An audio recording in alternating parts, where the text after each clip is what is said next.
Ethiopia is known as the birthplace of Arabica coffee. Coffee exporters in the country are enjoying the rising coffee market in China as an increasing number of Chinese consumers tend to value Ethiopian coffee. The general population of China begin to appreciate coffee. So the moment they appreciated, they tasted Ethiopian coffee and found out that it's very different taste from other country coffee. When they saw that, then they started really being interested and very aggressive about importing Ethiopian coffee of all types into China.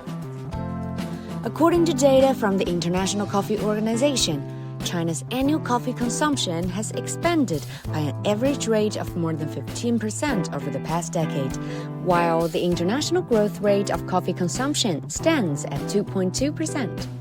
Chinese, actually, the coffee culture is actually growing, and obviously it's a big rising market. It's a very big population as well. So if the culture comes, and I'm sure China will give a lot of opportunity, a massive opportunity for Ethiopia.